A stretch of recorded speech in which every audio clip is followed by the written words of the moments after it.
The world's best professional golf league, the PGA Tour and LIV Golf, a Saudi-funded upstart that has split the sport in half during the last 18 months, have decided to merge. The agreement is nuanced and yet lacking. Just a few legally binding promises are made in a paper obtained by the New York Times that was submitted to Congress.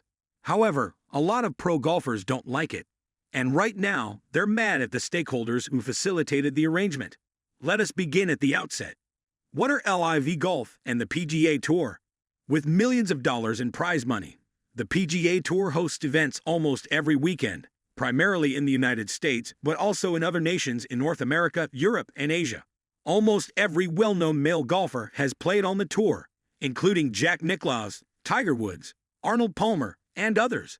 It is connected to, but distinct from, the four major golf tournaments for men's golf: the Masters Tournament, the PGA Championship, the US Open, and the British Open.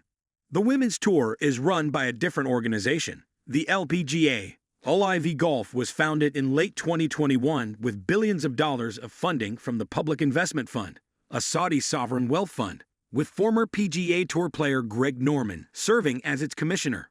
Phil Mickelson and Brooks Koepka, two major champions, were among the PGA Tour players drawn to LIV by the enormous purses and guaranteed payouts, which greatly exceeded their earnings on the traditional circuit. Starting with its name, which sounds like give, but is the Roman numeral for 54, the number of holes played in each tournament, LIV promised a stark departure from golf's fusty traditionalism. LIV included team competitions, loud music during events, relaxed dress requirements, and tournaments that span 3 days as opposed to 4. Furthermore, and maybe most enticingly for prospective players, LIV did not cut any golfers after 2 rounds, in contrast to PGA Tour events that did. Before the agreement, how did the leagues interact with one another? Acrimoniously, to say the least. Under fear of suspension and sanctions, players who joined LIV were compelled to quit the PGA Tour and its European equivalent, the DP World Tour. The PGA Tour and LIV filed a lawsuit against each other, and although the agreement is meant to end the legal dispute, it is still pending. Fans of LIV claimed the PGA Tour was a monopoly that employed improper strong-arm tactics to maintain its dominance in major sports, while PGA Tour fans and other detractors of LIV claimed the project was just an attempt by the Saudi government to divert attention from its human rights record. Under the merger agreement, the PGA Tour would continue to run its events as a charity and have complete control over the process. But all of the PGA Tour's commercial operations and rights, including the extraordinarily profitable ability to broadcast its events on television, would be owned by a brand new, as yet unnamed, for-profit company entity known as NewCo. Together with the commercial and business rights to the DP World Tour, NewCo will also be the owner of LIV.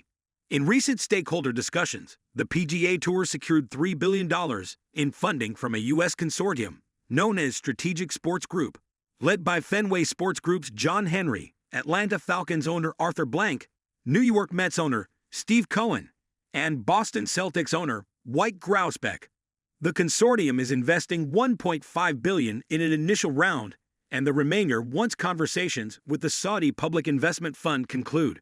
The new agreement provides great benefit to the professionals, as 200 golfers will have an opportunity to receive equity participation in the tour in the form of grants with vesting and based on career accomplishments and future participation and services with the tour.